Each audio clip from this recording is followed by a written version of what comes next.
Inherent human qualities of English royalty are exemplified on this record, which contains portions of famous speeches made by 3 British monarchs.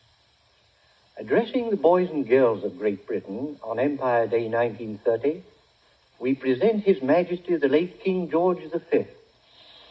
On this day, my people in all parts of the world join to celebrate their unity and to draw closer the common ties which hold them together.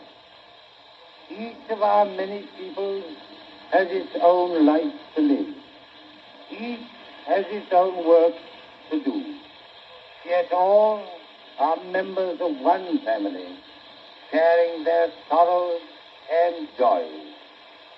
You have learned how the empire was built up by brave and wise men and women in the past.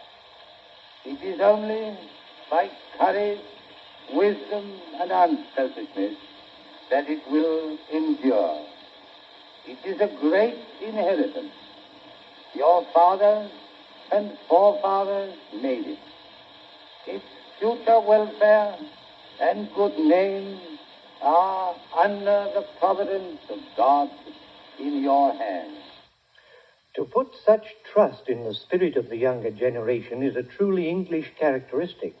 A similar feeling imbues the young Prince of Wales when, in 1921, he speaks about sportsmanship.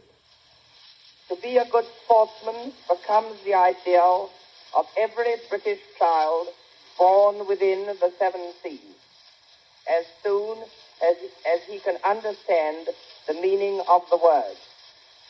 Nor is the ideal, or the understanding of it, only confined to British men and boys. It colors the life of the whole nation, irrespective of sex.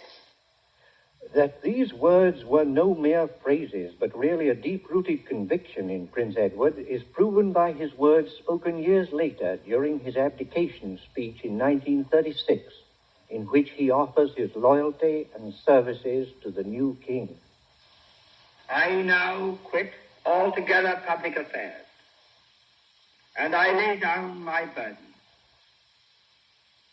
It may be some time before I return to my native land,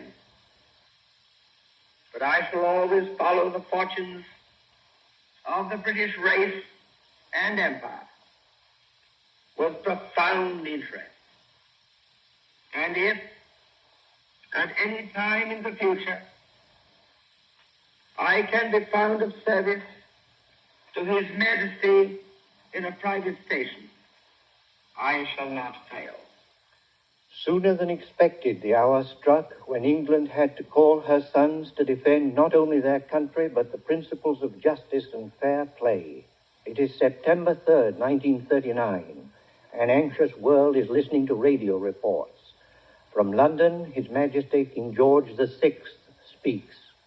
In this grave hour, perhaps the most faithful in our history, I send to every household of my people, both at home and overseas, this message, spoken with the same depth of feeling for each one of you as if I were able to cross your threshold and speak to you myself. For the second time in the lives of most of us, we are at war. Over and over again, we have tried to find a peaceful way out of the differences between ourselves and those who are now our enemies. But it has been in vain. We have been forced into a conflict, for we are called with our allies, to meet the challenge of a principle which, if it were to prevail, would be fatal to any civilized order in the world.